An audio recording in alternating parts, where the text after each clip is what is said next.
right. I have a question for you. Hit me. Do aliens exist? Yeah. That was very confident. I agree. Okay. Yeah. I don't feel like there's much of a counter argument at this point. Not that there's like a ton of proof, but I mean, numbers wise. There's a decent amount of proof, I feel like. Is there a decent amount? Well, okay. There are definitely UFOs that has definitely come out in the past year. Well, there's even like a branch of the United States government that focuses on UFOs and like extraterrestrial. They're visits. referred to as something different. I remember Hillary fancy. Clinton was on like a late night show and she referred to them as like UFAs or no, that's undrafted free agents. No, Good try. It was something like that though. It was a different acronym. I don't know why I brought this up, but I was literally just curious. What about like Bigfoot? Less probably, but less likely. I care less, Okay. and it's All right, less that's likely, fair. I think. Well, now people know you're crazy. I didn't say anything about Bigfoot. But Sick. I also All right. agree. All right, here we are, back on the set of the locker room here. Super Bowl week. Super Bowl week. It is Let's go. Super Bowl week, and it is a glorious week because it is the largest sporting event in this great country of ours, the U.S. of A. And it's been really cool this year because the week leading up to it, all the media has been absolutely garbage because it's all virtual. And which is fine because so much of Super Bowl media week is just garbage. Just garbage. I think it's kind of fun, some of the stories that come out. Sometimes it can be funny. Sometimes it really can be funny. Some other times it's like, this is a waste of my time. It's really cool when your team is there, though, and some of the stories that get written about things that have transpired over the season, or you just get a little, tidbits about little factoids about your favorite players. It's a little overloaded for me, even when it was the Seahawks there. Like, they made a huge deal about Marshawn, which I thought was really funny about, not wanting to talk to the media or whatever. But he was there, so he wouldn't get fined. All right. Well, here we go. Hey, you know what we're doing today for the first time? What? We're being streamed on Twitch. You know who gave us that idea, because we obviously can't conjure any sort of thought. Is Twitch going to be cool with us not like playing a video game up here? I don't know. I guess we're going to find out. But our friends over at Lucky Bird. Oh, are they pumped about it? Yeah, they're pretty pumped about it. Good. If Lucky Bird likes it, I also like it. Yeah, I love it way more now. Idea for us. And of course, you guys know that this show is sponsored by Lucky Bird, a Spokane-based e-commerce and digital marketing company dedicated to helping local companies scale in the online world of e-commerce and digital marketing. Visit luckybirdbrands.com to have a down-to-earth, no-pressure conversation about your digital marketing and e-commerce strategies today. Actually, do it yesterday. Should have been yesterday. Should have done it yesterday. Just go out and do it. Bunch of failures if you're not using them for your digital marketing needs. That's right. Condemn everybody. I'm trying to show this on Facebook, but it's not letting me. It's weird. Look at that. It's just loading. It'll come up eventually. I realized, too, as I see myself here on our monitor, I'm wearing Russell Wilson, another Seahawks jersey, again, for like probably the third time in the last 5 weeks. Shocker. Problem is, what happened is we had Seahawks, and then I wore it again, just because it was fun. And then now it's Super Bowl week, so I was like, I have to wear an NFL jersey. Like, I can't come in with a soccer jersey or a basketball jersey. I mean, it's Super Bowl week. It's a big deal. I just had to. It is. And speaking of NBA, was I mentioning the NBA jersey? Oh, yeah. Jersey. I was like, you're obviously not listening to me, and it's fine. I'm not. It's awfully okay. The producers over there are definitely understanding it, but it's A-okay. I'm just waiting for you to stop talking. I just want you to talk about the NBA because we didn't mention them last week for two reasons. First, it was very boring. And there wasn't much going on. Everybody is pretty normal outside of the Lakers, who are going to win it again. You were but right. We probably should at least mention them this week. So I believe the NBA and the NBA PA just agreed that they are on March 7th, I believe, going to play an All-Star game, which for the majority of the season was thought that we weren't going to have that. Yeah. And they're going to do it in Atlanta. A lot of activity for the NBA in Atlanta this week, as well as March 7th, which there will be like the skills competition as well as the All-Star game itself. I guess it's just going to be a one-night event. But that's kind of the biggest thing. A lot of people are upset about that. Yeah, De'Aaron Fox came out. He was really pissed about it. Yeah, De'Aaron Fox isn't a fan. Most of the NBA writers and media members are not fans of this as well. And I think it kind of makes sense because you're putting all of the best players and all of the cornerstones of the association in the same place. So if there does happen to be an outbreak, I don't know. I don't care. I think they should play. I mean, they're getting paid for it. Nobody really cares about the game anyway. The All-Star game, people can opt out if they want, and they'll just bring up somebody else. I mean, yeah, you're right. It is unfortunate that it will be considered the top players. Most of the time these All-Star games aren't even the top players anyway because fan votes are jokes. But True. I think you're under contract to do what the NBA tells you to do, and your owners, and you're a player. And if they tell you to go play an All-Star game in Charlotte, you better go or opt out and not get the bonus for it, or however what they do with that. But I didn't realize we mentioned De'Aaron Fox here. I didn't realize he's averaging over 22 points a game. Yeah, no, and he just beat the Celtics last night. Ooh. So, So that's still raw a little bit. Yep, really great. Okay. But yeah, so that's kind of the latest thing that's come down the pike on the NBA front. Yeah, so honestly, not a ton of intriguing storylines over the last week or so. If we start in the East, it's basically the 76ers and everybody else. The Brooklyn Nets have come on a little bit stronger as of late after, trying to get their footing with their new big three. Right. Kyrie, James, and Kevin Durant haven't actually spent a lot of time on the court together. Very few minutes played. Kyrie obviously missed time. James Harden's been out. They can't stop anybody, but they score 145 points a game. So that's something. Milwaukee's still trying to figure it out. I think their offense is actually playing better than it was last year, and it was on a historical pace last year. They're still trying to figure out how to get Drew Holiday integrated. I think he's trying to figure it out himself. I think he's going to be a lot in theory, more. It's just a matter of time, in theory. Exactly. By the time the playoffs roll around, I think they're going to have that thing figured out. The 76ers, though, again, they're an incredible defensive team. And Joel Embiid has actually showed up in shape. So people don't really know what to do with that because we're not used to that. He can play full 4 quarters now. He's not, still soft, but yeah. He's not, sure. He's just beating the shit out of everybody. But yeah, sure, let's call him soft. Well, he likes to flop and complains about getting whacked. And it's like, dude, you're the biggest guy on the court. Of course they're going to hit you. Yeah, but so does every other star. I know, but it's just the 76ers, their entire idea of trust the process really just soured me on the future of the 76ers with Ben Simmons and Joel Embiid. That's fair. I mean, okay. Yeah. I can't really push back on that too much. So yeah, they're basically the class of the East right now. And then there's Boston, Indiana, Brooklyn, and Milwaukee all kind of sitting there in the middle. The weird outlier though is Miami. Miami is 7-14. Yeah, they're running out of time to get in the playoff picture. I know it's only just over a quarter of the way through the season, but they have a lot of ground to make up. Eventually a trend becomes reality, right? Eventually it goes back to what Dennis Green said. They are who we thought they were, and if they continue to go 7-14 the rest of the year or on that pace, they're screwed. And it's coming up quick because they haven't shown that they can do anything different. And I know they've had some issues. They've had some. They've been hit by COVID, and they've had some injuries. Well, if you're in Miami, they probably all go out every single night. Right. I mean, that's all you can really do down there. That's the only thing. I've been to Miami once, so it's. I'm a big You're well seasoned. I'm well seasoned in Miami nightlife. Yeah, the Miami nightlife. But yeah, that's pretty much the East. Also, the Charlotte Hornets are fun as hell, and LaMelo is just probably about as good as people thought he might be. Especially within just the first 20 games of the season. I did see a business transaction occur in Miami on the corner between a man and a woman, and then they proceeded to leave together to go somewhere. So I don't know what that was all about, but if you have ideas, let me know. Sounds like Sprague. And so hey, they're cleaning up Sprague, man. They put that beautiful bridge there. They redesigned the streets. Thank God for that. Okay, so we go over to the West, and your Utah Jazz. They have the least amount of losses in the NBA. They went on a crazy win streak. They are now sitting at 16-5. Basically, it's them, the Clippers, and the Lakers are all within a half game of each other. Denver has come on strong of late after getting off to a really slow start. And then everybody's kind of, squished there between, a game or two all the way down to the 8, 9, 10 seed. Yeah, the Lakers are probably going to win the whole thing, but the Clippers actually look this year like the team that we thought that they should be last year. I don't know if that loss, blowing the 3-1 lead in the Western semis, was finally a wake-up call. I don't know if, getting Doc Rivers out of there and promoting Ty Lue to be the guy, I don't know how much that has played into rallying the guys. Final.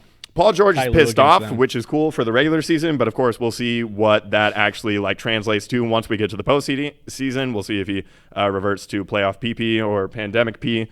And yeah, that's pretty much what's going on. Who do you want to give the MVP right now if the season stopped today?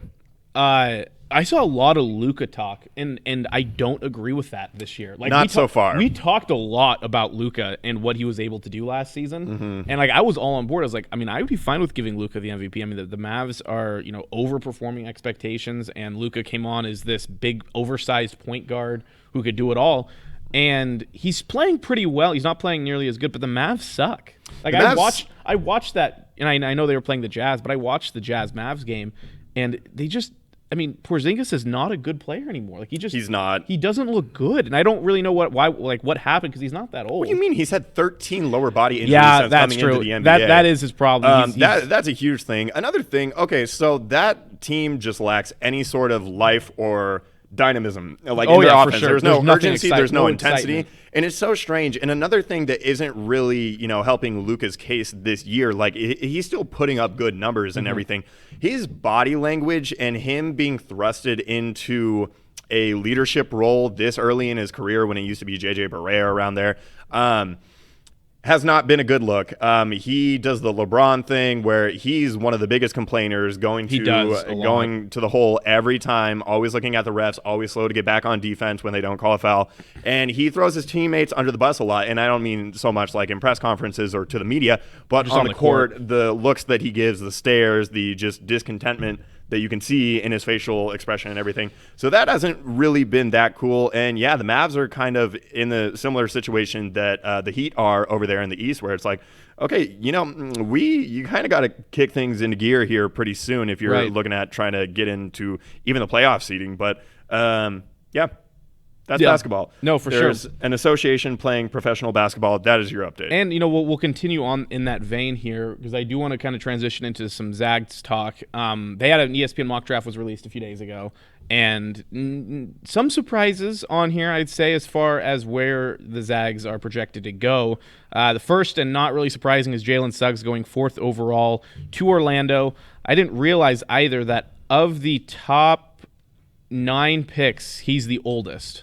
Of the 9. Really? Yeah, he's tied with Evan old Mobley. is he? He's 19.6 is what they have. So whatever 6/10 of 12 months is. I like that a lot. So like 7.5 months or whatever. 19.6 years old. 19.6 years old. Evan Mobley, like I said, is also 19.6.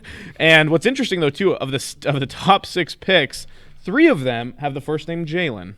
Interesting. Jalen Green going to the Knicks at 3, Suggs 4 to Orlando, and Jalen Johnson 6 to Washington.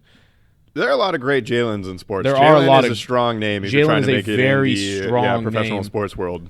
If you want to, regardless of how you spell it. I think I might name my first kid Jalen. Good luck with that. that should work out well. Especially being in media. Yeah. So this is where things start to get interesting for GU. Senior Corey Kispert will be going, according to this projected mock draft, 10 overall to Charlotte. He moves his way into a lottery pick. I'm a little surprised by that because he is far and away the oldest player to be drafted on this mock draft. Until pick 29, Davion Mitchell out of Baylor is 22.4. Okay, so Kispert, by the way, is almost 22. A lot of GMs and NBA scouts push back on, or not push back, but don't like to draft guys that are older or that are 4-year graduates just because typically at that age you've kind of become, or you've shown a lot of times there's not much more that room there to is grow. to show. Exactly. Especially if you're on a high-end team like GU. Like you get NBA training at a top-end program.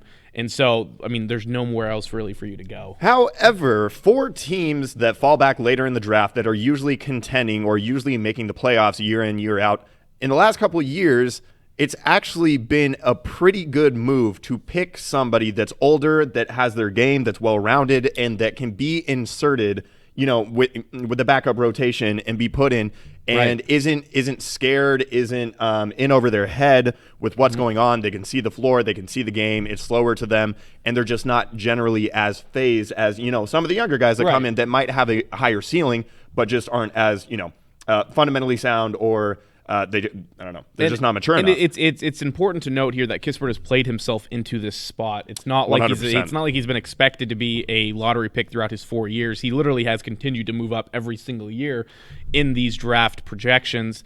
I think 10 might be a little soon for him still. I think for an NBA size, I mean, he has NBA size. He's 6'7", He has decent weight. He is strong. You can see that. He's pretty well cut. He can shoot the lights out. He's going to find a role. I just don't know if he's quick enough to defend some of these high-end forward guards that are at the NBA level. Do I expect him to go top 20? Probably at this point. I mean, if he continues, he might have one of the best seasons in college basketball history in terms of efficiency by the time that the season is over. So we'll keep an eye on that. That will be fun to see. The next player, not a Zag currently, but former Zag Filip Petrushev, has had a really good season in Serbia here. He's projected to go 31 to OKC. He's currently at Mega BMax in Serbia. He's averaging, I think, like 25 points a game, and he is also still young. He's not quite 21 yet. Okay. So that'll be interesting to keep an eye on. I think it's a decent move for him. He was on that cusp. He hasn't really moved up as far as draft stock goes. He just kind of lost a year playing overseas. But the other player who'll be interesting to keep an eye out, projected to go to your Boston Celtics, Joel Ayayi at number 53. He is the youngest of the three not named Jalen Suggs, just under 21. Also has good size at 6'4", but more importantly has really nice length on the basketball court. So we'll see what happens with him. I think he also has more room to grow as far as his draft projection goes because he hasn't been putting up as high of numbers as some other GU players, but he had the first triple-double in GU history here just a couple weeks ago. I was going to say, from the Zags that I've watched this year, from the games that I've watched, even though, maybe not all the games he completely fills out the stat sheets and the box score, but he seems like he's always doing the right things. He's always in the right positions. He's always making the right passes. Right. I mean, he just, like a Tyrese Halliburton who's really blown up, for the Sacramento Kings. Just one of those guys that just makes a winning impact. Yeah. Right. And he's definitely on that. He's a positive guy in the locker room. He's a lot of fun. And he's truly only gotten better in his couple of years here at GU. So I think he only has room to grow there. I think that 53, I would not be surprised to see that more in the 40s moving forward. So we'll see what happens with that. So Super Bowl week, like we mentioned, I'm excited. I'm always excited for some Super Bowl. It's a great time to get together. I don't care what anybody says. I am going to have a Super Bowl party or a 10-day Super Bowl party here on Sunday. And it's going to be glorious, and I'm excited for it. I'm going to have all sorts of good food and drinks and friends, and we're going to watch hopefully a really good matchup. Last year was a kind of a bad game that ended up being a good game. It was a really good fourth quarter. Yeah, it was exactly. a very entertaining fourth quarter. I kind of got lost there in the middle of that game last year, and obviously tuned in. The biggest thing for me is one of my most liked and viewed tweets that I've ever had was when Shakira did like the thing, right? That's right. Yeah. So that was big time for me. I didn't gain any followers, but that's okay. That's okay. But that was pretty funny. So we'll start off with some just generic NFL talk. We do have some Seahawks stuff that happened. We'll get to in a second. But first off, probably one of the largest trades in NFL history as far as franchise quarterbacks. You don't see two franchise quarterbacks getting traded to opposite teams very often, and this one was Jared Goff and two first-rounders, one of which is in 2022, one of which is in 2023, and a 2021 third-round draft pick for 32-year-old Matthew Stafford of the Detroit Lions. I was shocked when I saw this, but just to kind of throw out what I think about it, I think both teams got what they wanted, and I don't think either team destroyed the other as far as their return. Mainly because both teams are in completely different areas of their team building and their potential as far as Super Bowl goes. Yeah, no, I generally agree with your assessment. I would appreciate if these blockbuster trades that have been happening over the past couple of years would stop impacting the NFC West. That would be really nice. I don't know why it has to be. And I'm expecting another one with the Niners. Yep, I know. It's coming, and I don't know what it is, but 100%. The NFC West does such a good job at picking up impact players, have it be for first-round draft picks or even just when they hose a team, as the Seahawks have done multiple times over the last few years. But it's happened for every single one of these teams. I mean, the Cardinals got DeAndre Hopkins for pennies on the dollar, and this makes the Rams, I think, for at least this season, instant Super Bowl contenders. I think moving forward, they have so many chips pushed into this season that the few years after, they have half of their cap space locked down to three players, one of which isn't even on their team anymore, in Jared Goff. And they're going to have a lot of small and large contracts and nothing in between.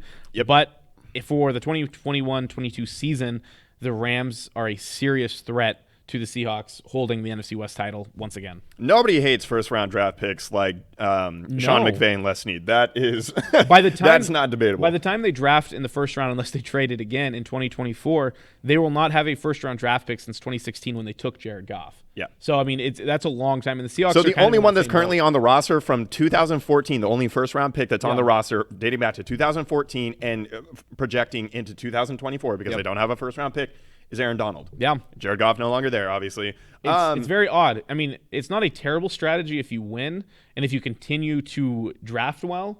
But once you stop drafting well in those, second and later, you're screwed. If you start missing, you are hamstrung. I mean, you are really seriously in trouble. And the Rams more so than most because of the fact that they have two massive contracts locked down with Aaron Donald and Jalen Ramsey.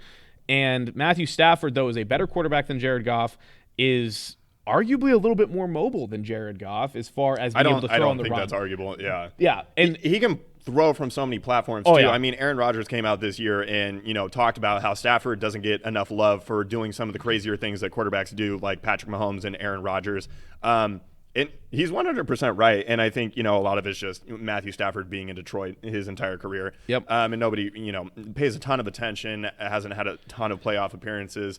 I'm happy for Matthew Stafford. I think he's going to look strange in the Rams colors, not that really matters. Nobody really looks good in those uniforms anyway. No, God, so no. There's nothing new there. But Detroit, instead of doing this, we're going to attempt to be competitive and we're going to do like a soft rebuild, they are absolutely – they're all in going for it. This is down the line for their future. They're restarting. They gave Dan Campbell a 6-year contract, which is pretty massive. Mm-hmm. John Gruden was like the only one who got like a decade long, and that was like, unprecedented at the time. So yeah, I think like you said, I think both teams got what they want from this. I also just think it's hilarious that you could kind of see the writing on the wall. McVay is not hypercritical of his team when he's talking to the media, but he let a few things slip in regards to the quarterback play and some of the things that Goff kept him from being able to do this year. So I thought it was funny that they ended up moving on from Goff. I don't dislike Goff. I don't think he's polarizing or interesting enough of a person to have like a real hot take about him. I think he's fine. He's a lukewarm quarterback. He's really tall and skinny, and he doesn't look like an athlete. The most average of average quarterbacks. I was talking to my buddy Geiger about this, and he's literally, I would not argue, a placement of Jared Goff between 13 and like 18 as far as NFL starting quarterbacks goes, and he can really vary in that entire area. And I think this is my take for Jared Goff. I don't know if this is true or not, but I think he kind of looks like a wombat. I do have some photo evidence. I don't know if it kind of matches up decently, but I wonder if his girlfriend's going to stay with him now that he has to move to Detroit. If she kind of seemed like just like Sean McVay's girlfriend, that they were just kind of in it because, it was the LA thing, it was happening, and these guys were playing football, making millions of dollars. If I was force-fed Detroit, I would be so depressed. Right? Like, I mean, or Cleveland. Yeah, you can chase the money, though. The money's still there in Detroit. The money is there, and Jared Goff, in all of his issues and problems as a starting quarterback, has a lot of money.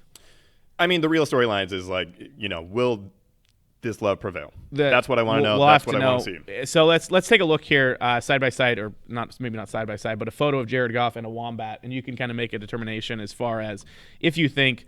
So here's Jared Goff. He's on whatever red carpet. It kind of looks like a typical California douche, I guess. Is a good. Jesus Christ. Okay. Am I wrong? Yeah. He has his chin up. He thinks he's looking good, but he just looks like and it's probably because Disney's there in the background. But he looks like a grown-up, like Disney child star. Oh, he does. That's a good point. Like something you would see on one of those like Disney original movies, right? Yeah. All right. So there's him. Let's take a look at a wombat here. I see it. It's the eyes for me. It's kind of the ears. Yeah, I think it's the nose. The nose, not the dryness of the nose, but like, No, Jared did not look particularly dry. No, in his. It's definitely the eyes and the ears. Actually, go back to that wombat real quick. He's a wombat. Okay. The more I look at it, going back and forth, Jared Goff is officially a wombat, and I hope that takes off. Considering he's being compared by you to a wombat, I think he looks pretty good. Hey, is that a? What? Wait, what'd you say? I said considering that you're comparing him to a wombat, I feel like he's pulling it off pretty well. I think he's doing well. He looks good. Oh, right. Okay, that's fine. I agree. All Talking right. about the Wombat, of course. All right, we'll move on here. You sent me a tweet here a couple days ago from a soundbite clip of the Herd about Greg Olsen. Yep. And this actually very much upset me because I was watching this live at home when Greg Olsen hopped on the Herd with Colin Cowherd, and he was talking about his time in Seattle and he, how excited he was to join a franchise in Seattle and how much fun he's heard. And he had a great time there. And then at the end, Cowherd was like, we heard that you had a lot of buddies in Buffalo, and they made it further in the playoffs. You have a little bit of buyer's remorse for joining Seattle rather than Buffalo. And Greg Olsen was like, yeah, there's a little bit of buyer's remorse. And 710 ESPN, specifically Curtis Rogers at 710 ESPN, I'll give him a little shout out here, took a little tiny bit of that interview, the part where Greg Olsen was like, yeah, I have a little bit of buyer's remorse about joining Seattle, and sent it out on the Twitter sphere. That, of course, riled up Seattle fans, and Seattle fans don't like to be slighted in the slightest. Nice. And this is what happened, and it blew up, and everybody was like, Greg Olsen, I can't believe you said that. What a waste of $9 million. I can't believe you would ever say that about our beloved Seahawks. And all of a sudden, like you said, you sent that to me, and I'm like, this is ridiculous. I think Curtis Rogers should be sent straight to Davy Jones's locker for this. Wow. Yeah, straight to it. That just took me back to elementary school. Am I wrong? Not in a good way. I think he definitely should be sent there. Sure. Yeah. Put him in a locker. I mean, would you agree? I think it's fair to say that if you had a 1-year contract with any team in the NFL, no matter who's on it, what happens if you make the play or go further in the playoffs, then that's the team you'd want to be on. Yeah, I think they also just had a better culture overall this year, too. Everything about Buffalo this year would have been preferable in hindsight, looking back and knowing that you could have signed with them. So, yeah, 100%. I think that's fair to say. Yeah, I agree. And I think, this guy just took it the wrong way. Anyway, I have a quick ad read I want to do. Oh, yeah? I'm going to do it right in the middle of the NFL talk. It's actually probably about halfway through the show. And we're going to talk about our 1B sponsor. They're our favorite sponsor again, and that is Lake City Hauling. If you are working on a remodeling or a cleanup project, definitely reach out to Lake City Hauling and let them help. Save yourself a stressful trip to the dump by letting them haul all small and big items for you, even medium items if you need it. Let Lake City Hauling remove it all. They'll take your unwanted trash, branches, yard waste, furniture, appliances, and anything else you have laying around that house or apartment or property of yours. They offer same-day pickup, and check out their 5-star review rating on Google and see why customers continue to go back to Lake City Hauling. They offer junk removal, dumpster rentals, and demolition in the Kootenai County area. If you live outside of the Kootenai County area, still give them a call and see what they can do for you. Their phone number is 208-425-4130, and their website is lakecityhauling.com. So keep them in mind for your next demolition or cleanup projects. And again, their phone number is 208-425-4130. Lake City Hauling can do it all. Nice. Yeah. All right. Now, another Seahawks-related update. They have a new offensive coordinator after a couple weeks. This is actually about the time they hired Schottenheimer a few years ago. They liked some pre-Super Bowl stuff going on. I like the hire. I'm just going to be upfront about it. I like the hire of Shane Waldron from the Rams. I can't help but feel like it is pretty much just going to be the same thing. We're going to watch the same offense. I don't think. Trot out on the field. I don't think so. I think because if you look at what he said during his press conference, he wants to run Seahawks-style offense, but he's going to bring in a lot of new wrinkles to it. And because he worked under both Bill Belichick and was currently Sean McVay, I think there's going to be a lot of pre-snap motion. I think there's going to be a lot more variety to their offense, more than just run, 40-yard bomb. 40-yard bomb, run, 40-yard bomb, run, 40-yard bomb, run is essentially all the Seahawks do. And they're going to take advantage of mismatches. They're going to get their guys out in motion, which I think is really important. He's never called plays before, which I think could actually help a little bit because, he's really going to have to work at being a play caller and being an offensive coordinator for the first time in his career. He was a tight end and long snapper for Tufts University. He comes with great reviews from Sean McVay. He followed Sean McVay from Washington. And that Sean McVay passing offense, where he was the passing game coordinator, is always frustrating to play against. The only team that was ever able to stop them outside of the Seahawks this year once. I was going to say shut up. Was the Pittsburgh? Now you messed me up. I was on a roll here. Was the New England Patriots in the Super Bowl when they were running that 5-man front, forcing the running game into not much success with Todd Gurley, and causing that Rams offense to not be very good. But his press conference was way better, and we'll talk about this later. His press conference was way better than the Eagles' new head coach. So that's something. Look, man, I'm still at a point where I don't care to speculate or even attempt to get excited or optimistic or, looking for silver lines based on, what happened at the end of this season, silver linings. I'm just still pretty over it. Until I see something different, I don't know. Pete Carroll is still there. And for that reason, you're out. I'm out. On discussing it. I'm out, and I don't think that anything is ultimately going to change. I would love to be proven wrong. I would love to eat these words.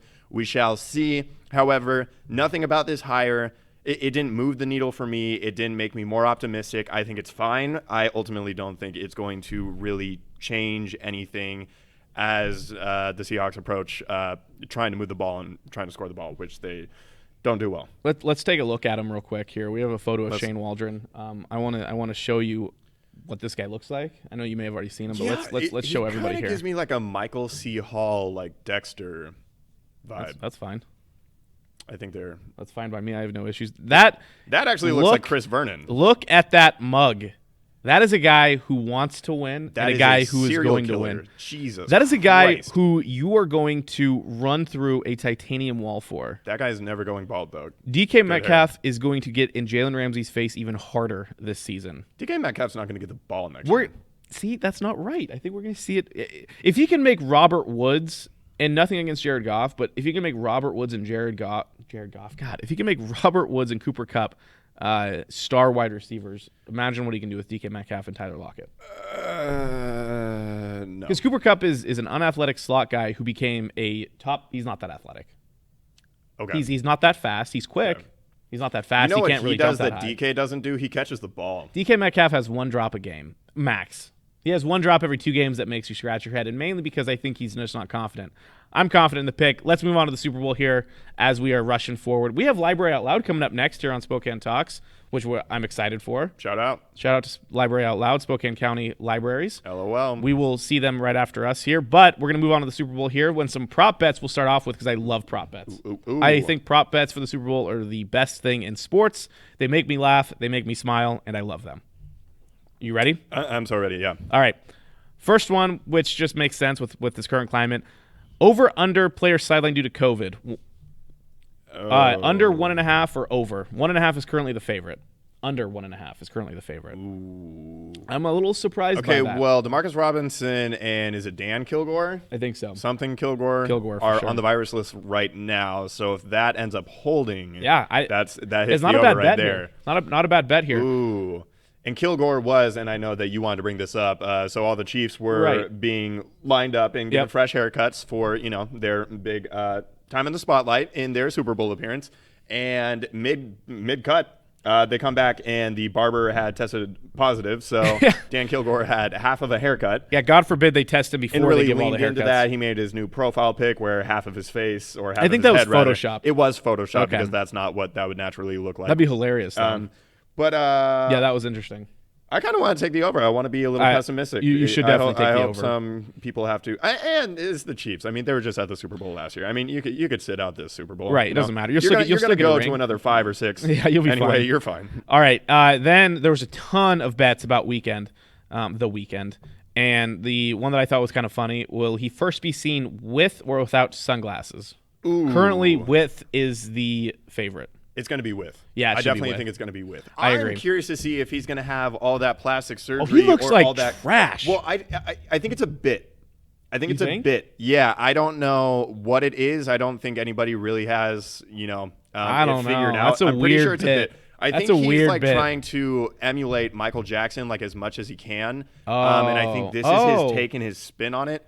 I'm yeah, curious to see if he comes out with that really big fat face, though. What a great person to emulate your life off of, right. Michael Jackson. Yeah, he was a great performer, but the whole touching kids wasn't cool. So let's probably not make Michael Jackson a vocal point. What was that documentary? Michael Jackson Touches Kids, I think is what it was called. Yes. Yeah, so probably don't Coming do that. up But next. that's interesting. That's an interesting take. We'll see if that actually ends up happening. First, the first Anheuser-Busch brand commercial to run. Will it be Bud Light, Michelob Ultra, Bud Light Seltzer Lemonade, or Michelob Ultra Organic Seltzer? Jesus. Bud Light Seltzer Lemonade. Okay. There's an interesting deal, by the way, for this weekend. You buy a 12-pack of Coors Light, they give you a free 12-pack of Coors Light Seltzers. That's not bad. Keep that in mind. Everybody out there, go buy some Coors Light. That's better than the Gardner Minshew thing that they threw out at the beginning of the year. Hey, don't you dare talk down about Gardner Minshew. All right, and how many times will the word kindergarten be mentioned during the broadcast in regards to the fact that Mahomes was in kindergarten the first time? Yeah, is it right now the current favorite is under a half a time is the favorite. So 0 is the favorite. It's going to be over. It has to be, right? They're going to slam the over on that. Of course. Is this on NBC? Yeah. Oh. No. CBS. Jim Nantz and Romo. Oh, Romo's going to mention this 3 times. I think it's going to be Nance that actually. I feel like Nance and Joe Buck are both like leaning in enough to like what's going on Twitter and what the youth and the social spectrum and all the memes and really the talking points that just get beat like a dead horse over and over. And it's kind of like the playoff Lenny and the playoff Damian thing from last year that Joe Buck did. Yeah. There was just kind of a joke because it's like, hey, nobody calls Damian Williams playoff Damian. Yeah, really, that was weird. All right, color of the Gatorade to be poured on. It's going to be orange. It's orange every year. Okay, so I was watching on NFL Network. The favorite is red, by the way. Really? Yeah. I guess that makes sense because they're both semi-red teams. But literally, okay, so I was watching the little 30-minute NFL film, Super Bowl highlights from, and it was like Super Bowl 40 on. Oh, what a great Super Bowl. Orange, over and over and over and over. Seattle's winning Super Bowl was orange. Yeah, it was. Yeah. I'm pretty sure it was orange last year as well. I don't remember. I actually don't either. So the color options are red, orange, and then they combine these 3. Lime, green, or yellow are all the same. And then water makes an appearance at plus 650. Blue, and then purple is the least likely. Oh, it would be so cool if it were blue. That would be nice. I need some contrast given that this is the second consecutive year that we're getting 2 goddamn red teams. Everybody knows that blue Gatorade is the best Gatorade there is. Yeah, like Mountain Freeze Gatorade. Mountain Freeze, is that actually or are we talking like just straight up the standard Gatorade? Yeah, because there are so many different G2, varieties. Gross. Well, there's G2 and then there's like sugar free and then now all there's of it's Bolt disgusting. 24 and it's not even worth it. Okay. Are you really drinking Gatorade if you're not drinking Gatorade brand Gatorade? G2 is trash, should be sent to the trash heap. I bet G2 drinkers probably prefer their broadcast on Nickelodeon. It's because they think, I bet they love their NFL broadcast on Nickelodeon. But the fact that anyone would drink G2 to think that they're healthier for drinking it, they can screw right off because they're incorrect. I think it's not bad. I don't have the odds on these ones because I wanted to go quicker on these. Streaker, yes or no? That's an actual bet. Yeah, not surprising. Not this year. No was the more logical choice there. Will there be a proposal after the game by a player? Ooh, no. I feel like that doesn't happen in the Super Bowl. I feel like that's a college It's a thing. college, and it's happened a couple times in baseball. Uh, Most recently when the Astros, I think it was Springer who did that. Anyway, that's the last time I remember it happening in a championship game. Will the price of Bitcoin go up or down during the Super Bowl? I was going to skyrocket. Yeah, probably. Then this one's not great. The only person who would do this one would be Antonio Brown. But there's a sports book out there taking bets on will a player slap Sarah Thomas, the female referee, on the butt. That would be bad. And the only person who would do that, and if you are so confident in Antonio Brown being a bad human, then you take this bet. But don't take this bet because that would be the wrong thing to do. Nobody's going to do this. Nobody's going to do it. And if the people who are saying yes are just going for a massive payout, can you imagine the outrage given how much attention she's been given for becoming the first woman to be a referee like the Super Bowl in the NFL, which is a cool moment for sure. But my God, the outrage and the backlash for if somebody were to slap that ass, your career would be forever tarnished. That's really bad. That's not going to happen. No, that's not going to happen. Not a chance. Then even with Bruce Arians, being 3 cocktails deep while coaching the Super Bowl and having Antonio Brown on the field as well. Yeah, no. We're gonna skip one here, and will Giselle be mentioned / shown on camera? Ooh, are they still together? Giselle and Tom Brady? They've had rough patches. No, man. They'll be just fine. No. I was seriously asking. I don't know if they are. I didn't see her after the NFC Championship win. I saw his son, who I thought was still like a kid, and he looked like he was 18. That's because the more you get kissed by your dad, the older you get quicker. He's just well nourished on the lips. How about by that? Tom Brady's. I think I think Giselle will make an appearance on the broadcast, yes. Okay. And then the last but not least, also sticking with we'll start with the COVID theme, end with the COVID theme. Which coach's nostrils will we see first? Andy Reid. Andy Reid, I agree. Andy Reid. I Big also agree. nostril guy. Yeah, Andy Reid does have large nostrils. He's a big guy, so he has large nostrils. I feel like Andy Reid and Bruce Arians are almost like looking in the mirror. I feel like, obviously, Arians wants to have a good time. He wants to throw the ball deep. He wants to be drunk.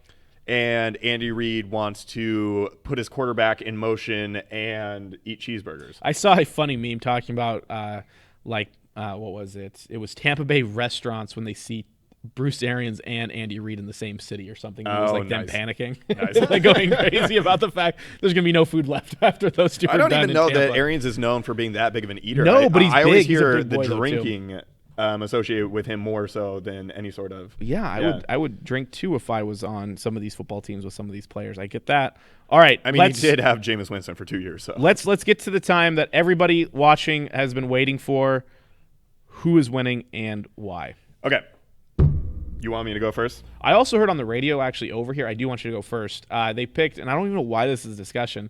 There's like the panel of women on 92.9 Morning Show, and their last part about the Super Bowl was which quarterback is cuter. And the fact that was even a question is ridiculous. Tom Brady is way more attractive. Yeah, and he's doing that at 43 with tinted hair.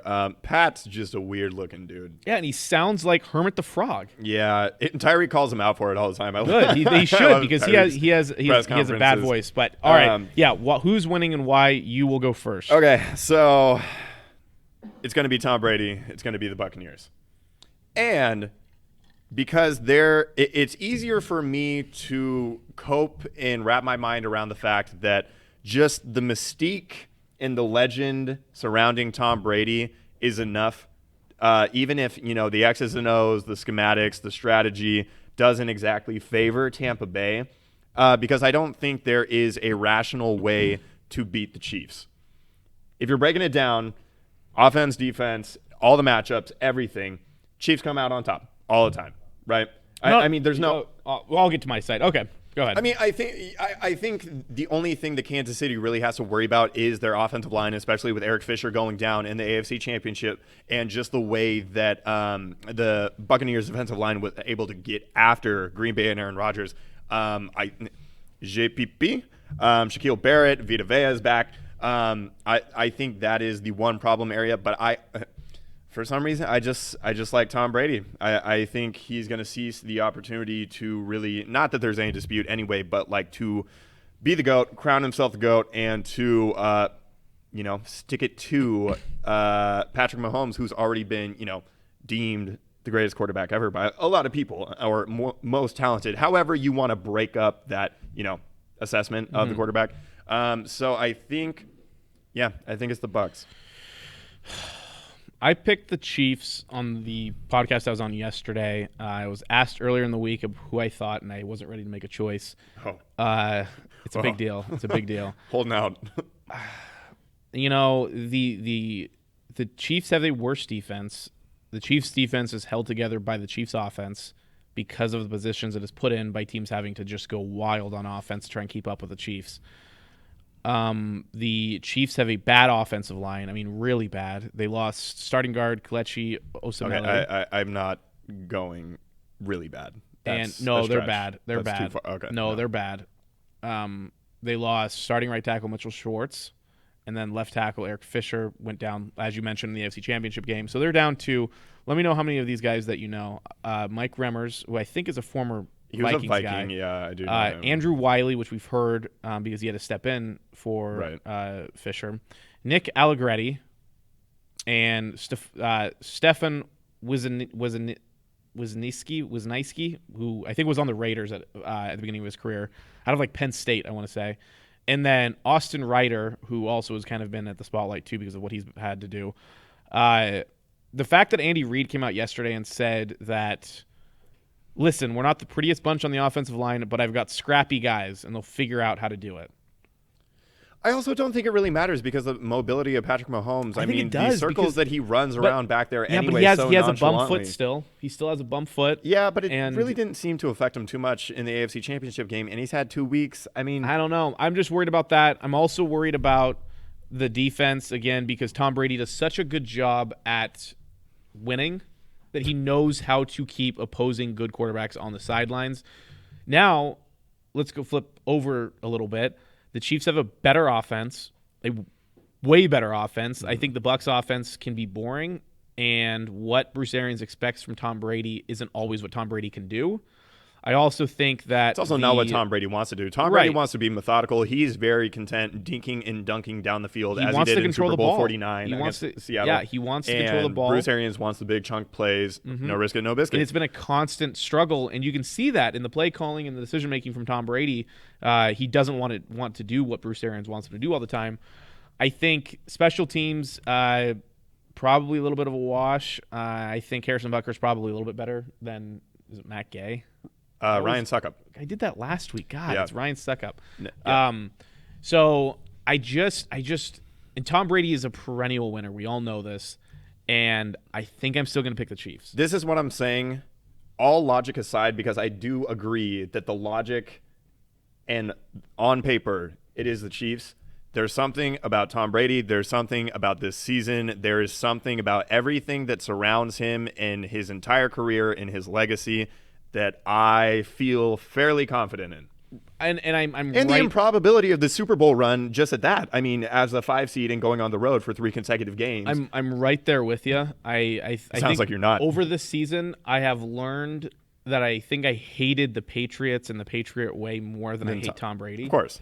And I just got, because you're right. The Bucs were not very good in the middle of this season. They started off pretty good. They've had bad games against the Saints, and then they went through this middle stretch of the season where, and even the end, their whole regular season actually was up and down. They never really just took charge. They never hit their stride. And I don't know. I think the Chiefs are on the verge of going back to back, and if Tom Brady throws 3 interceptions against the Chiefs, it's going to be brutal compared to last in the NFC Championship game when Aaron Rodgers punted it 3 times.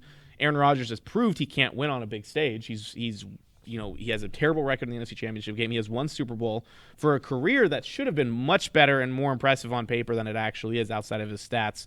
So I'm going to go with the Chiefs. Okay. And we'll see what happens. House divided. Fun. It is a house divided. I think it's going to be fun too. I hope it's a good game. I think the Bucs defense will keep it close. The weakest part of the Bucs defense, unfortunately, is their defensive backs.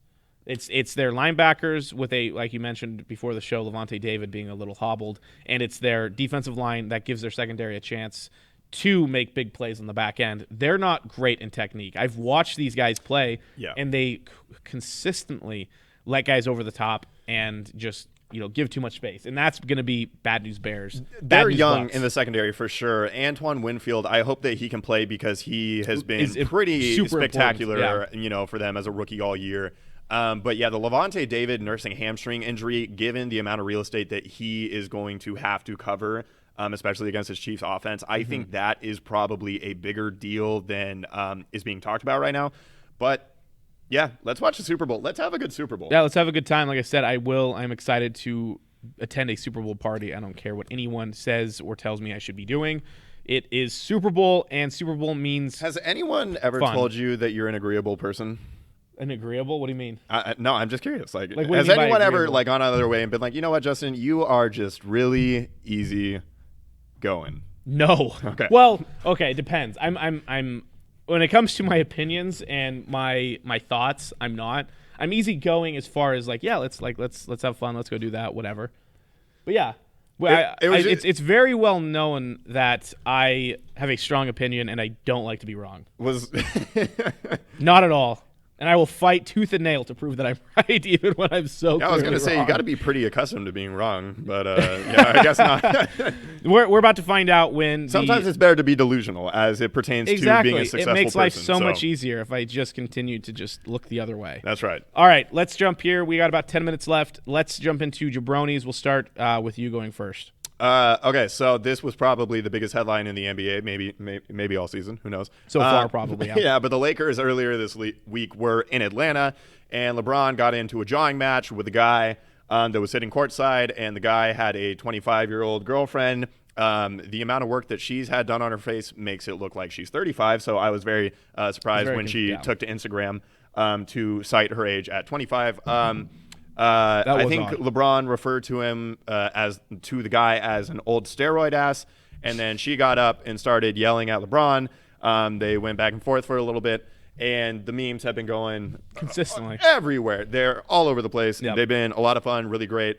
The whole this is what MJ's competition was in the 90s versus LeBron's competition. And I found a nice little video of Stephen A. Watching I don't even know what her name is. No idea. Probably, we could probably guess and be pretty close. But enjoy this video of Stephen A. having a glass of, I'm going to say, milk and watching this girl recant the story. Did you see it? Bron, you're a fucking pussy. Get the fuck out of here. You're going to let a 25-year-old girl intimidate you during a game? Did you see it? Huh? Bye, bitch. Vinny in the back is like, is he drinking milk for? I don't know if it's milk or not. What's wrong with milk? Hold on a second. Some milk. I enjoy a nice glass of milk. I only like it with chocolate. Anyway, breakfast. It's a perfect breakfast drink. The jabroni goes to this woman. Or cookies? If you look through her Instagram, she is not exactly what most people would agree is like a super respectable human being. A lot of the things that she says and does. It seems like a couple that you can get down for hating and rooting against, and I am in that camp. Even though you're pinning me up, you're putting me on Team LeBron, which is like a hard thing to do. I really don't want to just brush over the fact that you think it's weird that somebody might enjoy a glass of milk. I don't think it's that weird. I didn't think it was weird. Vinny's the one that's freaking out about it. All right, fair enough. I don't even think it was milk. It was probably a White Russian. What an alcoholic. All right, yeah, that was pretty funny. The entire situation was funny. Yeah, it was really easy to call the NBA soft after that. All right, let's jump into mine here. We'll play this quick 1-minute clip of the new head coach of the Eagles having an absolutely woeful press conference at being introduced as the head coach of the Philadelphia Eagles. Have fun. Next thing that's very important to me is that we build a smart football team, that we have a smart football team here. And I know we have the people in place to do that. The first part of that, the first part of being smart is knowing what to do. We're going to have systems in place that are easier to learn. All right, complicated to the defense or offense that they're going against or the special teams group they're going against, but easy for us to learn. Because when we can put that, when we can learn our system and we can get good at our system, then our talent can take over. Less thinking equals talent take over, but we need to have systems in place, and we will have systems in place to do so. That was like watching somebody trying to filibuster an omnibus spending bill on the Senate floor. Nice. Or like you have to present to your class your thoughts on a book that you didn't read the night before. Or your buddy trying to explain to you the entire Robinhood GameStop debacle that happened over the last week and a half. All of it was just brutal. Imagine this guy standing up in front of 53-plus grown men who have had to deal with actual head coaches and having this guy try and motivate you and tell you how to play football. It's a system. That was like an anxiety-ridden, like 13-year-old getting up in front of the class to give a presentation and forgot that English was their native language. That was so really rough. That was really bad. And this is all just because the Eagles ownership believes that this guy, having previously been on the staff and with Frank Reich, can do something with Carson Wentz. So they are really just staking their flag in the Carson Wentz experience, which has been hot trash. So Eagles gonna eat. There was the last little part on this. There was an NFL GM who, and I hate anonymous stuff, but anonymously said that this guy is expected. His ceiling is a B-level coach who has no ability to get a team to the Super Bowl. I do like the name Sirianni. It's kind of cool. It is kind of cool. That is not a good look. Not a good start. Really if you're rough. an Eagles fan, and my buddy Joe Chapman is an Eagles fan, I haven't talked to him about his thoughts on this yet, but I will have to ask, because if this was my head coach, I would be seriously reconsidering my fanship. I might actually prefer Pete Carroll over this guy. What? And that's saying a lot. Might? Anyway, Of course it is. All right, we are sharing closing time today. Some great news on the video game front, actually. Over the last week, there are 2 games that are making a return, one of which, there's one game making a return. The other game will be making its first appearance on a console outside of the PlayStation Network, both of which are super exciting. We'll start with the one that isn't returning, probably less of a more breaking news story. But MLB The Show, which is far and away the best MLB game ever made, and nobody will question that, is actually produced by Sony. That's why it's only been on the PlayStation. For the first time ever in 2021, will be on the Xbox. Excited for that because the last time that Xbox had a baseball game, an actual simulation, official MLB game, was MLB 2K13, and that game sucked, was trash. I am so excited for MLB The Show to come. Finally take the Mariners to the playoffs for the first time in 20 years, and we'll see what we can do on that front. The more important news, I think, for most people, NCAA football back. But college football. It says EA Sports. It does. College football. It does say college football, and part of that makes me nervous. Part of that has to do with the NCAA. The reason why I'm a little surprised by this, and I also talked about this on the podcast yesterday, is because the names, image, likeness debate is still raging on the college front, and this was supposed to be dealt with a while back. NCAA has been talking about it for a while. They've been dragging their feet on allowing college athletes to be paid for their likeness as well as their name, as well as their image. And so, yeah, this game might not have the stamp of approval from the NCAA, but they do have a partnership with the college athletic, whatever it's called. So they'll have real stadiums, real jerseys, real everything. They just won't have players' names or the correct numbers like they had in the past. Yeah, R.I.P. Joe Burrow, who said that he didn't ever want anything more as a child other than to have the opportunity to be the cover athlete for an NCAA football game, and now the year that he graduates. I do have 2 quick thoughts on that real quick. So I did see that would be really fun to do on this cover, would be to put some of the greatest college athletes in the history, of the last 10 years since they haven't had a college football game, to be on the cover in like a mural collage, whatever. But 2, we'll see if this kind of forces the NCAA's hand to actually do something with the name, image, likeness debate. Yeah. But I'm really excited to see NCAA football coming back. The dynasty mode, being able to actually build your team from the ground up and take a small Division II level program and head to the college football national championship, is going to be a lot of fun. We have no release date on that yet, still in the base level of production, but good news for sports fans on video game consoles. Also, the other item of note PC. is that Aaron Rodgers is officially dating Shailene Woodley. I saw that. Yeah, right. the girl from the Divergent series. Yeah, I'm going to say that's a downgrade from Danica Patrick. It is a downgrade. He's probably depressed. From Danica and from Olivia Munn. Yep. Yeah. Oh, that's the other one. Yeah. Olivia Munn. All right. That was the locker room. Library Out Loud is coming up next. That is why we were rushing off here. But we will see you after the Super Bowl, after the Chiefs are crowned champions for the 2nd year in a row. Go Bucks. See you next week. Thanks for watching The Locker Room on Spokane Talks. Check us out on Facebook as well as our other platforms. We want to hear from you. Join the conversation by emailing us at info@SpokaneTalksOnline.com. And for more sports news, opinions, and content, follow Justin and me on Twitter.